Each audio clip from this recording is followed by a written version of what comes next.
یا زہرا مادر جان، یا زہرا مادر جان، یا زہرا زہرا مادر جان۔ اعوذ باللہ من الشیطان اللعین الرجیم، بسم اللہ الرحمن الرحیم، الحمدللہ رب العالمین، الصلاة والسلام علی اشرف الانبیاء المرسلین، خاتم النبیین، شفیع مذنبین، النبی المؤید ورسول المسدد، مولانا ابی القاسم المحمد وعلی اہل بیت الطیبین الطاہرین المعصومین المظلومین من یومنا هذا الى یوم الدین، لعنت اللہ علی اعدائہ الاجمعین، آمین یا رب العالمین، اللہم صلی علی محمد و آل محمد۔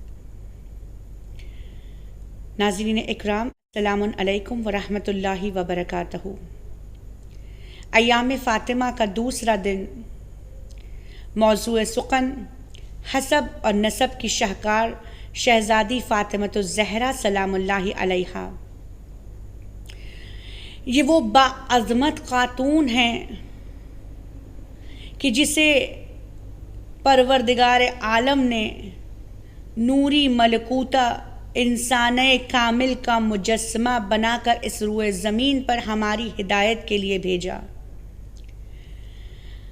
اگر ہم ام الائمہ، بضعۃ النبی، بقیۃ النبی، راضیۃ مرضیہ شہزادی فاطمۃ الزہرا سلام اللہ علیہا کے معنوی زندگی یعنی روحانی زندگی پر غور و فکر کریں تو یہ وہ باعظمت منفرد خاتون ہیں کہ جس نے ہمیں عبادت اور ریاضت کا سلیقہ سکھایا، ایک عملی درس دیا۔ چھٹے آقا صادق آل محمد صلوات اللہ علیہ ارشاد فرما رہے ہیں کہ ہماری دادی جدہ ماجدہ جب محراب عبادت میں کھڑی ہو جاتی تھی، پروردگار کی عبادت میں جب بی بی مشغول ہوتی تھی تو آسمان والوں کو بی بی روئے زمین پر ایک درخشندہ ستارہ نظر آتی تھی، نور کی شعائیں آسمان تک چھوتی تھی کہ جس کی نور کی لو سے آسمان کے فرشتوں کی آنکھیں چوندھیا جاتی تھی۔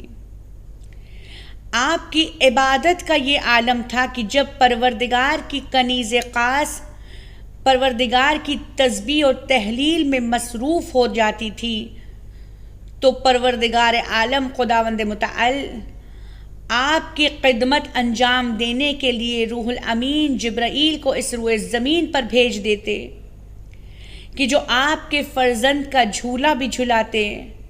روح الامین کبھی حسنین کا جھولا جھلاتے تو کبھی اللہ کی کنیز خاص کی چکی کو پیس دیتے۔ جناب سلمان فارسی سے، سلمان محمدی سے یہ روایت موجود ہے کہ ایک مرتبہ بحکم خدا پروردگار عالم کے آخری نبی نے سلمان فارسی کو اپنے بزم میں بلایا اور کہا کہ اے سلمان، جاؤ اور مولا کائنات کے بیت میں جا کر احوال دیکھو۔ رسول اللہ کے حکم کے تابع جب سلمان فارسی بیت مطہر علی ابن ابی طالب میں داخل ہوئے تو کیا دیکھا کہ چکی اپنے آپ پس رہی ہے مگر چکی چلانے والا کوئی موجود نہیں ہے، بچے جھولے میں جھول رہے ہیں مگر جھلانے والا نظر نہیں آ رہا ہے۔ سلمان محمدی ہراسان حالت میں بزم رسالت میں آئے اور احوال بیان کیا کہ یا رسول اللہ، میں نے اپنی آنکھوں سے دیکھا کہ آپ بخود چکی چل رہی ہے اور آپ بخود حسنین شریفین کا جھولا جھول رہا ہے مگر نہ چکی پیسنے والا نظر آ رہا ہے نہ تو جھولا جھلانے والا نظر آ رہا ہے۔ تو اس وقت صادق الامین رسول اللہ صلی اللہ علیہ وسلم ارشاد فرماتے ہیں کہ پروردگار عالم نے میری نور نظر اور اپنی کنیز خاص کی دل کی گہرائیوں کو ایمان سے پر کر دیا ہے۔ پروردگار عالم نے سیدہ کو اس دنیا اور آخرت میں بے نیاز بنا دیا ہے کہ جب پروردگار کی کنیز خاص اس کی عبادت میں مصروف ہو جاتی ہے تو بحکم پروردگار جبرائیل آپ کی خدمت پر کمر بستہ ہو جاتے ہیں۔ بی بی کی عبادت کا انداز ہم اس واقعے سے لگا سکتے ہیں کہ جب بی بی کے زندگی کے آخری لمحات ہیں، آپ نے اپنی کنیز خاص اسماء بنت امیس کو بلایا ہے جو جعفر طیار کی زوجہ بھی رہ چکی۔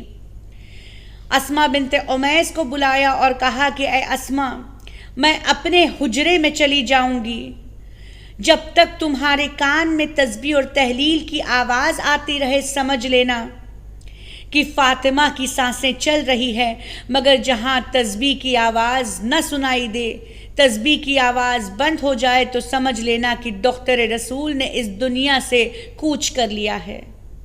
قربان جائیں ہماری جان بی بی کے عبادت کے سلیقے پر۔ یہ بی بی وہ ہیں کہ جس نے ہر پہلو میں ہمارے لیے درس دیا ہے۔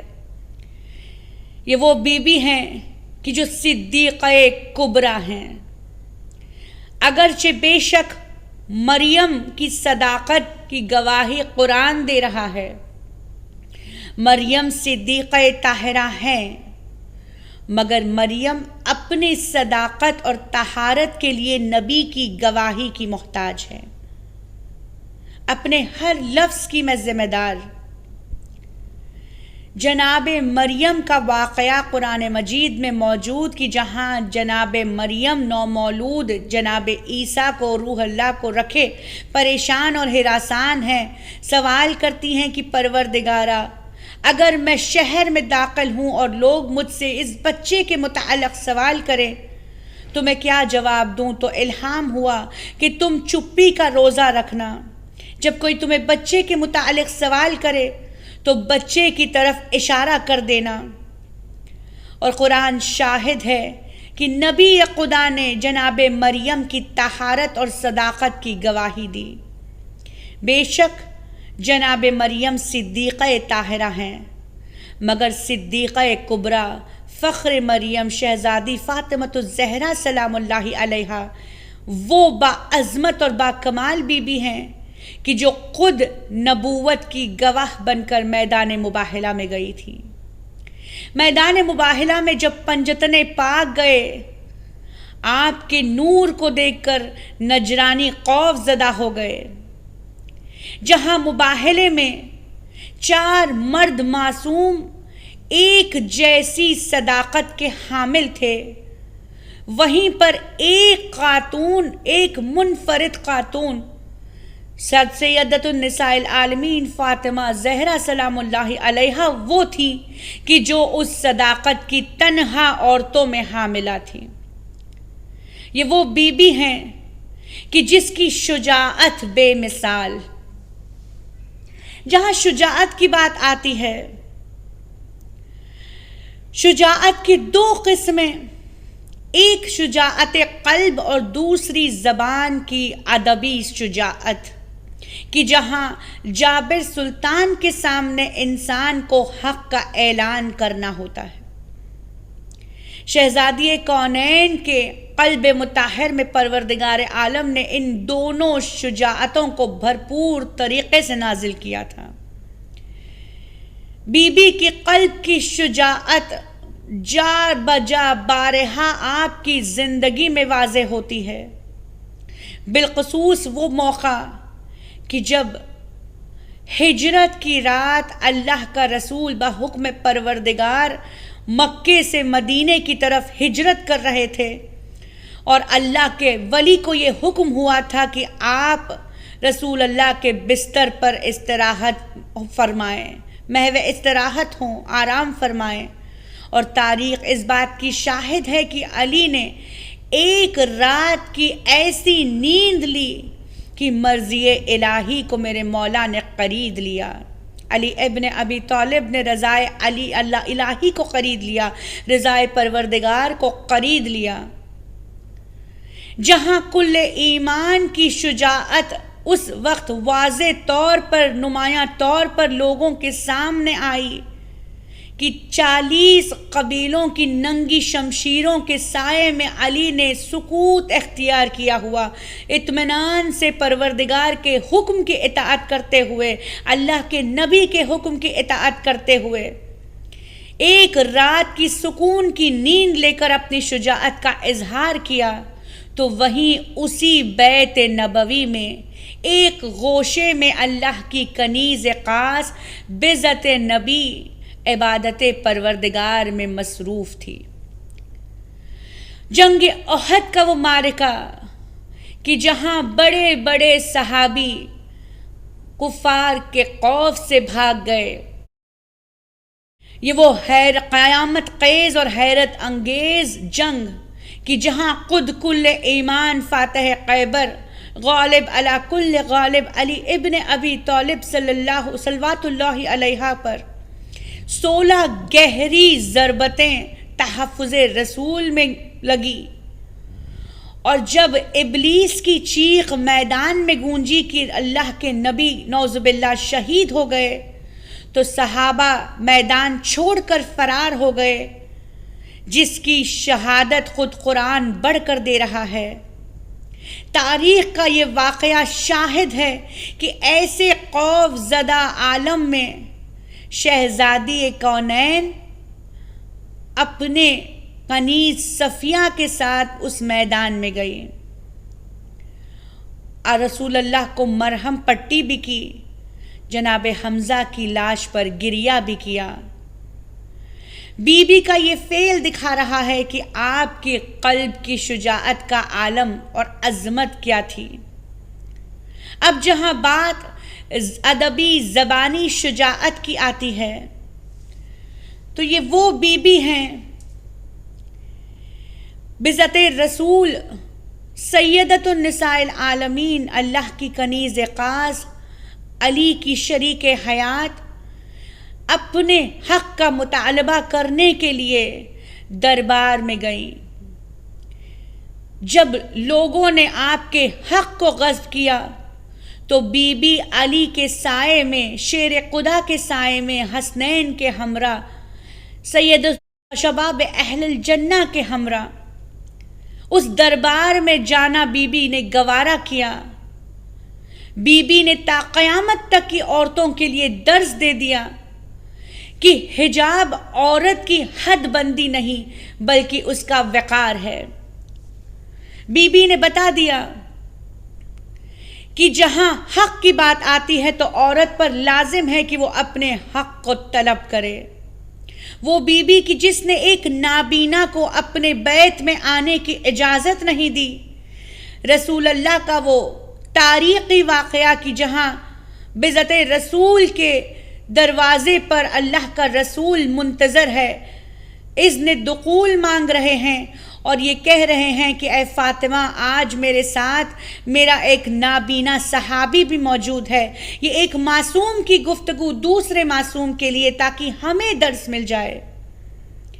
رسول اللہ نے اپنی بیٹی سے سوال کیا کہ کیا تم اجازت دیتے ہو کہ میں اپنے صحابی کے ساتھ تمہارے بیت میں داخل ہو جاؤں؟ تو اس وقت بی بی نے بتا دیا، بی بی نے اللہ کے رسول سے فرمایا کہ اے بابا، میری چادر اتنی چھوٹی ہے کہ اگر میں اپنے سر کو ڈھانکوں تو میرے پیر نظر آئیں۔ بی بی نے نابینا کو آنے کی اجازت نہیں دی۔ رسول اللہ نے کہا کہ بیٹی وہ تو نابینا ہے۔ بی بی نے تاریخی جملہ ارشاد فرمایا، بی بی نے کہا کہ بابا وہ نابینا ہے مگر میں تو نابینا نہیں ہوں۔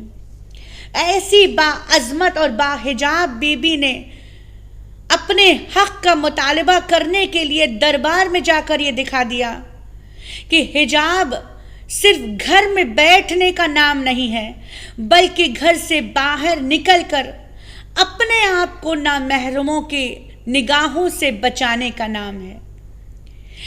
آپ کی معنوی روحانی کمالات میں اہم ترین خصوصیت یہ ہے کہ آپ محدثہ تھیں، یعنی فرشتوں سے ہم کلام ہوتی تھیں۔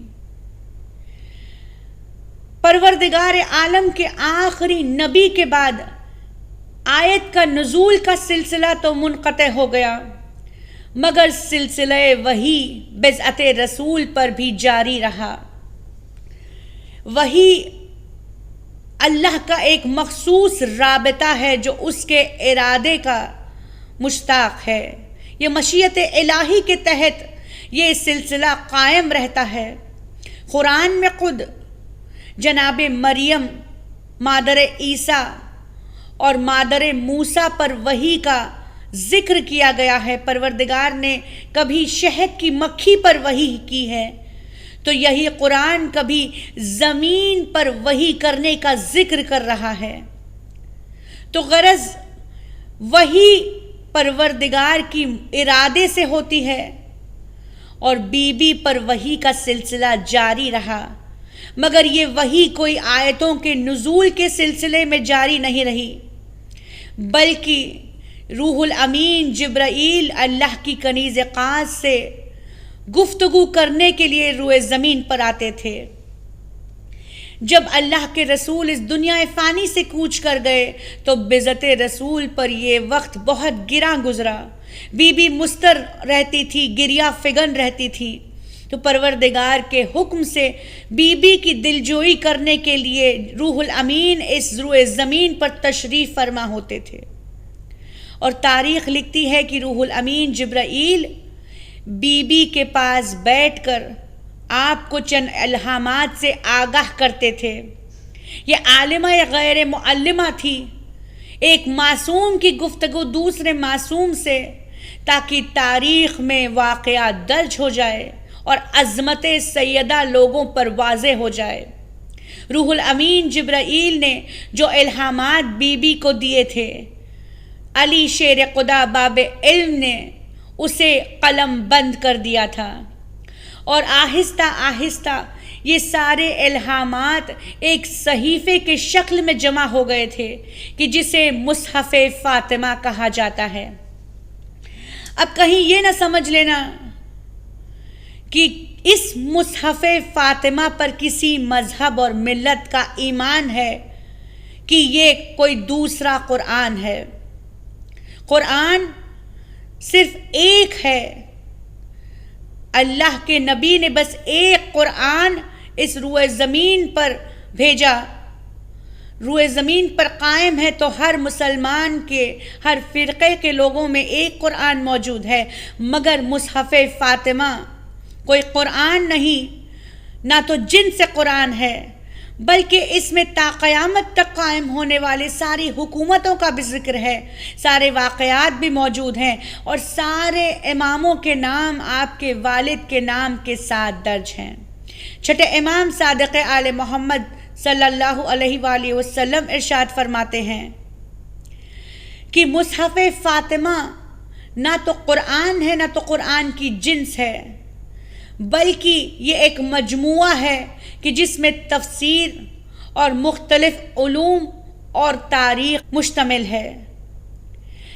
یہ مصحف فاطمہ کے متعلق ابو بصیر نے جب چھٹے آقا سے سوال کیا، کہا سید و مولا، جو مصحف فاطمہ بی بی پر نازل ہوئی تھی، آپ کی شہادت کے بعد کس کے پاس گئی؟ اس وقت امام فرماتے ہیں کہ مصحف فاطمہ ہماری دادی جدہ ماجدہ کی شہادت کے بعد مولا کائنات کے پاس منتقل ہو گئی۔ امیر المومنین کے بعد دوسرے امام اور حتیٰ کہ ہر دور کے امام کے پاس میراث کی حیثیت سے مصحف فاطمہ پہنچی، اور آج بھی امام عصر ہمارے امام زمان صلوات اللہ علیہ کے پاس یہ مصحف موجود ہے۔ صدیقہ طاہرہ کے زندگی کا ایک اہم ترین معنوی اور روحانی پہلو یہ ہے کہ آپ محافظ ولایت تھی اور محافظ رسالت تھی۔ مدافع رسالت اور مدافع امامت اس انداز میں بی بی تھی کہ خود اللہ کے رسول نے اپنے زبان معجز بیانی سے یہ حدیث ارشاد فرمائی کہ جب میں ساری دنیا کے غم و اندوہ اٹھا کر اپنی بیٹی سے ملاقات کرتا تو میں سارے غم بھلا دیتا۔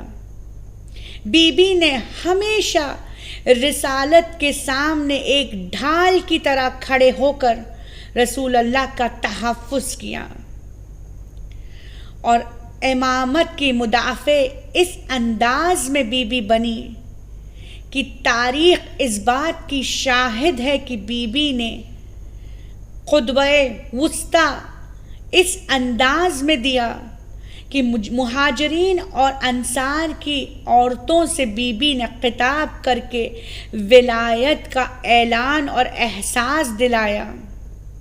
بی بی کے 3 خطبات اہم ترین موجود تاریخ میں۔ سب سے پہلے تو خطبہ کبریٰ کہ جہاں بی بی نے دربار میں خطبہ دیا، دوسرا خطبہ وسطی کہ جو آپ نے بستر علالت میں دیا، اور خطبہ صغریٰ کہ جو آپ نے مہاجرین اور انصار کی ازدواجوں سے، ان کی زوجاؤں سے اعلان ولایت کا خطبہ اور تاکید کی۔ یہ وہ بی بی ہیں کہ جو طائف امامت تھی، یعنی امامت کا طواف کیا کرتی تھی، کیونکہ اللہ کے نبی ارشاد فرما رہے ہیں کہ مثل الامام کمثل الکعبہ، یعنی امام کی مثال کعبے کی مثال ہے۔ جس طرح کعبے کا طواف کیا جاتا ہے، اسی طرح اللہ کی حجت وقت کا امام کعبے کی طرح ہے کہ جسے ہمیں اس کے اطاعت کرتے ہوئے اس کے نشاندہی پر اپنی زندگی کو بتانا بھی ہے اور اس کی نصرت میں اپنے آپ کو آمادہ رکھنا ہے۔ یہ وہ بی بی ہیں جو اولین شہیدہ راہ ولایت ہیں۔ خاتون کے لیے یہ درس عمل ہے کہ سب سے پہلے کہ جس نے امامت اور رسالت کی دفاع کرتے ہوئے جام شہادت کو پیا، وہ عورتوں میں سیدۃ النساء العالمین کا کردار اور نیک سیرت بی بی وہ ہیں کہ جس نے اپنے آپ کو، اپنی زندگی کو تحفظ امامت اور رسالت میں نوچھاور کر دیا۔ یہ وہ بی بی ہیں کہ جب مولا کائنات اللہ کے ولی کو قیدی بنا کر کھینچتے ہوئے گھر سے باہر نکالا گیا تو تاریخ لکھتی ہے کہ بی بی نے آواز کو بلند کی اور کہا کہ ابو الحسن کو چھوڑ دو ورنہ میں سر کے بال بکھیر دوں گی۔ اور تاریخ اس بات کی شاہد ہے کہ یہاں بی بی کے یہ الفاظ زبان سے جاری ہوئے کہ مسجد نبوی کی دیواریں حد آدم لمبی ہو گئی، دراز ہو گئی، اور پھر یہ جملے جو بی بی نے ارشاد فرمائے تھے وہ ہمارے لیے درس ہے۔ یہ ایک عورت کے، ایک مومنہ کے، ایک منتظرہ کے جملے تھے کہ جو اپنے وقت کے امام کی محافظت کرتے ہوئے بی بی نے جملے ادا کیے۔ یہ وہ بی بی ہیں کہ جسے تحفظ امامت میں جام شہادت پینا پڑا۔ جب دشمنان اہل بیت سیدہ کے باہر کھڑے ہو کر علی کو آواز دے رہے تھے تو بی بی بیعت رسول دروازے کے پیچھے سے آواز دینے لگی کہ اے لوگوں، یہ وہ گھر ہے، یہ وہ بیت ہے کہ جہاں حسنین رہتے ہیں۔ لوگوں نے آواز دی کہ اگر علی باہر نہ آئیں تو ہم اس بیت کو، اس دروازے کو آگ لگا دیں گے۔ ایک لمحہ وہ بھی آیا، ظلم کی انتہا ہوئی کہ جس دروازے پر خود رسول اللہ اذن کے منتظر ہوتے تھے، کہ جس دروازے پر رسول اللہ سلام پیش کیا کرتے تھے، اسی دروازے پر آگ لگائی گئی۔ اور جب آگ لگی تو بی بی دروازے کے پیچھے کھڑی ہوئی تھی، بس تصور کرتے ہوئے پروردگار کی بارگاہ میں دعا مانگنا۔ جب بی بی دروازے کے پیچھے کھڑی تھی، جلتا ہوا دروازہ بی بی کے شکم مبارک پر ایسے گرا کہ آپ کے شکم مطہر میں محسن کی شہادت واضح ہوئی، اور بی بی کے زبان سے یہ الفاظ نکلے۔ بی بی نے پکار کر کہا کہ این مہدی، اے میرے مہدی تم کہاں ہو؟ پروردگارہ اس بی بی کے صدقے میں بحق فاطمہ و ابوہا و بعلہا و بنوہا امام زمانہ کے ظہور میں تعجیل فرما، تاکہ ہمارے ان بے نور آنکھوں کو نور بصیرت عنایت ہو سکے، اور پروردگارہ ہمارے سیرت کو، ہمارے کردار کو اتنا بلند کر کے ہم روز محشر شہزادی کے سامنے سرخرو ہو سکے۔ وآخر دعوانا ان الحمد للہ رب العالمین۔ اللہم صلی علی محمد و آل محمد وعجل فرجہم۔ یا زہرا مادر جان، یا زہرا مادر جان، یا زہرا زہرا مادر جان۔